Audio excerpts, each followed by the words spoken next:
My sister pushed me off the podium during my book launch, right after I thanked our late mom.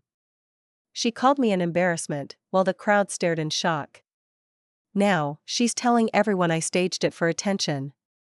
You don't get to be the golden child anymore, she snapped. Then the publisher canceled my tour without explanation. My family's drama has been escalating for months, but it all boiled over at my book launch. I've been trying to move past this and focus on my career, but my sister Miriam has been making everything worse.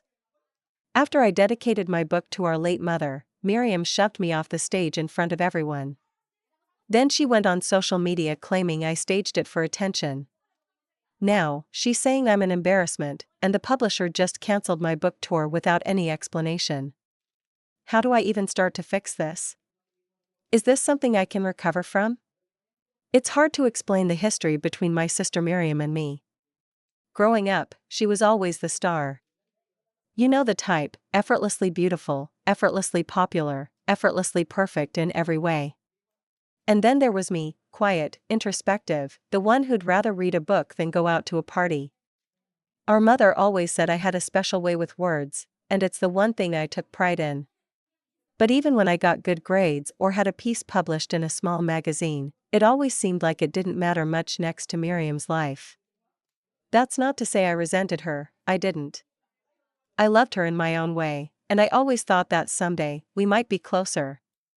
But as the years went on, it became clear that Miriam wasn't interested in being close to me.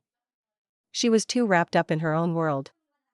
Then, everything changed when our mother passed away. I guess I thought that would be the turning point for us, grieving together, supporting each other. But no. Miriam just vanished. She dove into her social life, posting photos of herself at glamorous parties, while I was left to take care of everything else, the funeral arrangements, dealing with the house, managing the paperwork. In the months following our mother's death, I poured myself into writing. It was the one thing that helped me process everything, and I kept working on a book that had been years in the making. When I finally got the deal, I thought it would be a fresh start, a new chapter in my life. The publisher set up a book launch event in Seattle, a nice venue with a mix of literary types and media, and I was nervous but excited. Miriam was supposed to be there, of course. She said she'd come, but as usual, I didn't expect her to really care. She had a way of showing up but not really being present. And yet, when the day came, she showed up in a sleek black dress, looking the part of the supportive sister, at least on the surface. I didn't know it then, but she was already seething underneath. The launch was everything I'd dreamed of. The room was buzzing with excitement as people mingled and waited for me to speak. I took the stage, the spotlight shining on me for the first time in my life. I looked out into the crowd and saw familiar faces, some from my past and some from the publishing world. And then I saw Miriam, standing in the back, arms crossed, her eyes hard as she watched me. I started my speech by thanking our mother. I wasn't going to dwell on it too long, but I couldn't help myself. This book was dedicated to her. She had always believed in me, even when I doubted myself. I fought back tears as I spoke about her, the words tumbling out with emotion. That was when it happened. As I was finishing my words, just as I said, "Mom, this is for you," I felt a sudden, sharp shove to my back. At first, I thought maybe I'd lost my balance, but then I realized I was falling. My foot slipped, and I went down hard, crashing into the podium before I hit the floor. The room went silent. I was lying there, disoriented, trying to process what had just happened. I looked up to see Miriam standing there, her face twisted in something between disgust and anger. She didn't seem the least bit concerned that I had just fallen off the stage. "Jesus, Claire, can't you just be normal for once? This isn't about you." "It's embarrassing," she hissed, loud enough for people to hear. I sat up, my mind racing. What just happened? What did she mean by that? Was she really mad at me? The crowd was still silent, some people frozen in shock, others murmuring amongst themselves. I was humiliated. Miriam turned to leave, her heels clicking on the floor. No apology, no concern. She didn't even look back. I was still trying to pull myself together when Helena, the publisher, rushed over to me. "Are you okay? What the hell happened?" I don't know," I stammered, still in shock. I looked toward Miriam, who was now making her way to the exit, as if nothing had happened. I could hear murmurs among the crowd. People were already whispering about what they'd just witnessed. Was this part of the act? Was it staged? Miriam had a way of turning things around to fit her narrative, and I knew she'd have something to say about it later. But I never imagined it would be this bad. The event ended early, and I didn't have the strength to continue. The shock of what had just happened lingered, and I felt like the floor had been ripped out from under me. Miriam had done this in front of everyone, in the middle of what was supposed to be my proudest moment. Over the next few days, I tried to reach out to her. I texted, called, but she didn't respond. I thought maybe she was just angry, and things would cool down. But when I checked social media, I saw that Miriam had posted something. It was a video of the incident, and she had written, "I'm so sorry you had to witness this staged stunt. This is what happens when people crave attention." My stomach dropped. She was lying about it, painting me as someone who would stage such a thing for attention. How could she do this? How could she twist the truth so easily? I confronted her about it through text, asking her to take the video down, to at least tell the truth. But instead of backing down, she doubled down. "You're an embarrassment, Claire. You don't get to be the golden child anymore. You never have been, and you never will be." I couldn't believe what I was reading. The sister I had looked up to, the one I had always tried to find common ground with, was now turning on me in the most public and humiliating way possible. As if the situation wasn't bad enough, a few days later, I got a call from Helena at Parnassus Press. She sounded hesitant, which immediately made me uneasy. "Claire, I'm afraid I have some difficult news," she began. "We've had to cancel your book tour. The backlash from the incident. It's been overwhelming. We've been getting a lot of negative attention, and after careful consideration, we've decided it's best to pause your public appearances." I felt like the air had been knocked out of me. The book was supposed to be my big break. Everything had been leading up to this, and now it was slipping away. How was I supposed to recover from this? I didn't know what to do. I wasn't ready to give up, but I also didn't know how to undo the damage Miriam had done. A few days later, I received a message from my cousin, who had been at the launch. They mentioned that Miriam had been telling anyone who would listen that I had faked the whole thing for attention, that I was just trying to get sympathy from people. It was hard to believe, but it seemed like she was taking every opportunity to destroy my reputation. I spent the next few days in a haze, trying to figure out what I could do next. Every time I looked at my phone, I saw Miriam's latest post or someone else commenting on the incident, adding fuel to the fire. I kept thinking, how did we get here? Wasn't this supposed to be a celebration of something I worked so hard for? One morning, I finally decided that I couldn't just sit back and let her continue to tear me down. The anger I had been holding in for weeks finally boiled over. I knew I had to confront her, face to face, and find out why she was doing this to me. But part of me dreaded it. I had no idea what I was walking into. I went to her apartment in the city, a sleek, modern place she'd decorated with more care than I could ever muster. When she answered the door, her eyes flicked over me, a mix of surprise and something else. Was it guilt? Maybe she wasn't as unbothered as she seemed. But as soon as I stepped inside, I could see she'd been preparing for this confrontation. The air felt tense, and I could tell she had a lot to say. "What do you want, Claire?" she asked, her voice already cold. "I want to know why," I said, trying to keep my tone steady, though I could feel my hands trembling. "Why did you do it?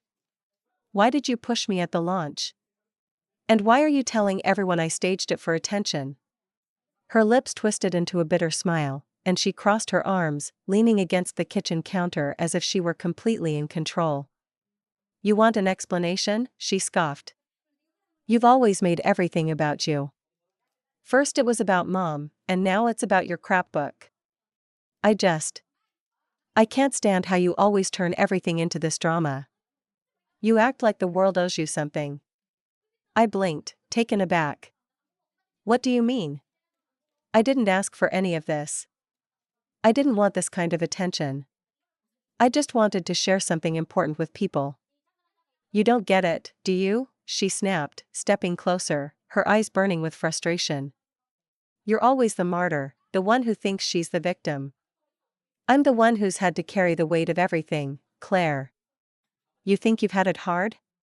Try being the one who's had to be perfect all her life. Try living under the shadow of someone who's constantly seeking sympathy and attention. I was stunned. This wasn't about me at all. It was about Miriam. I tried to hold my ground, but I could feel the weight of her words pressing down on me. She wasn't angry at me for what had happened at the launch, she was angry that I had what she didn't. It was always like this with her.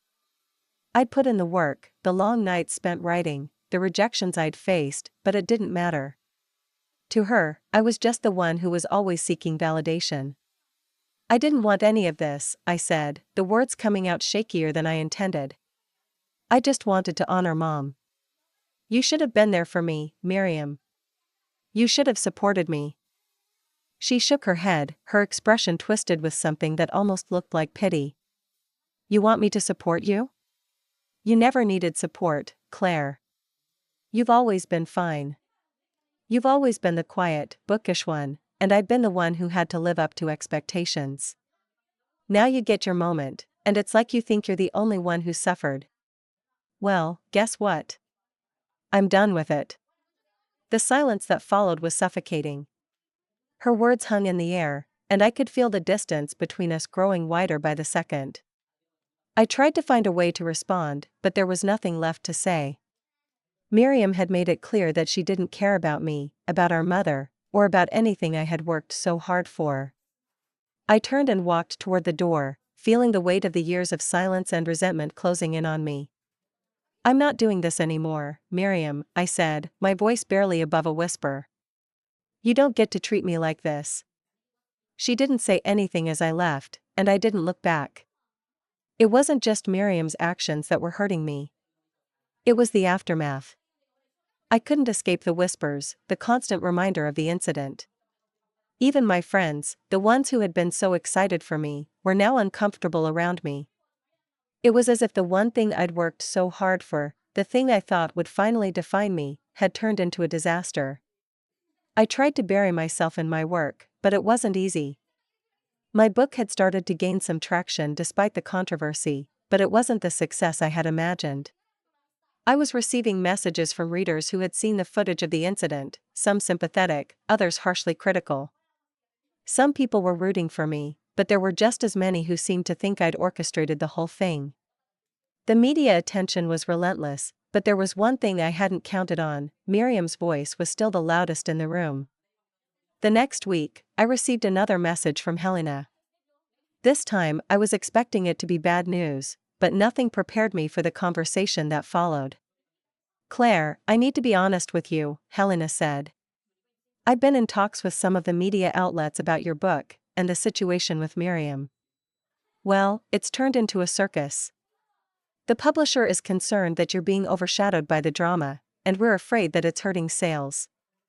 We've decided to put your book tour on hold for now. I felt the ground slip out from under me again. I couldn't believe it. This was my chance, my one opportunity to prove myself, and now it was slipping through my fingers because of Miriam's actions. I tried to argue, tried to make Helena see that the tour wasn't the issue. But I knew she had no control over it. The damage had been done, and I was powerless to stop it. Miriam's words had done more damage than I could have ever imagined. In the weeks that followed, things didn't get better. I tried to focus on writing, but every time I sat down to work, I was consumed by the anger and frustration I felt toward my sister. I wanted to confront her again, but I knew it would be futile. The more I thought about it, the more I realized that she wasn't interested in reconciliation. She was interested in winning, and I was nothing but a pawn in her game. It's strange how life can spiral out of control, how everything you worked for can feel like it's slipping away in an instant. Miriam's actions had almost ruined everything for me: my book launch, my career, my relationship with our mother's memory.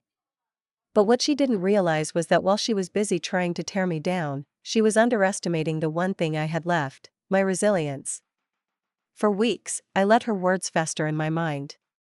I let the disappointment and hurt cloud my judgment, but over time, something shifted inside of me. I had spent too long trying to make her proud, trying to gain her approval, and that had gotten me nowhere. Miriam had always been the golden child, the one who could do no wrong.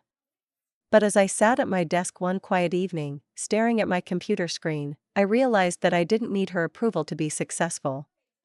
I didn't need anyone's approval. I decided to take control, and I did something I hadn't considered before. I went public. I didn't want to stoop to Miriam's level of petty accusations, but I realized that the truth was powerful, and it was mine to tell. If the publisher wasn't going to reinstate my book tour, then I would create my own platform. I started posting on social media, writing blog posts, and even reaching out to journalists. I knew it was a risk, but I also knew it was the only way to take back the narrative. The response was overwhelming. People started rallying behind me, not because I was playing the victim, but because I was being real. I was transparent about the emotional toll the launch had taken on me, how Miriam's actions had shocked me, and how I'd been forced to fight for my place in the world for as long as I could remember. The media picked up the story, and soon I was getting messages from people who understood what it felt like to have a toxic sibling, to be overshadowed by someone who seemed to have it all. It wasn't just sympathy. It was empowerment. At first, Miriam tried to ignore it. She continued posting her usual curated life, her smiling selfies and glamorous party pictures, but behind the scenes, I could tell it was starting to rattle her. She wasn't used to being called out, to having her behavior questioned so publicly. And then, something unexpected happened. She started losing followers. Her carefully crafted image started to crumble, and I didn't have to lift a finger to make it happen. People began digging into her past behavior, the way she'd always played the role of the perfect daughter, the golden child who could do no wrong, even when she had done plenty. I wasn't the only one who had suffered in her wake. There were others who'd had similar experiences. And suddenly, she wasn't the untouchable Miriam anymore. She was just another flawed person who had done wrong and had to answer for it. It wasn't that I wanted to see her fall. I didn't. But I had always been the one hiding in the background, accepting whatever she dished out, never saying a word. This time, I wasn't letting her get away with it. She needed to face the consequences of her actions, just as I had faced mine. For years, she had enjoyed the spotlight while I silently dealt with the fallout. Now, it was my turn. As the weeks went on, my book gained new readers. People who had initially been skeptical or turned off by the controversy began picking it up, eager to hear my side of the story. Sales went up, and my publisher, seeing the buzz I was generating, reached out to me. "Claire, we've been following the response to your posts," Helena said one afternoon, her voice warm with encouragement. "We've decided to reinstate your tour.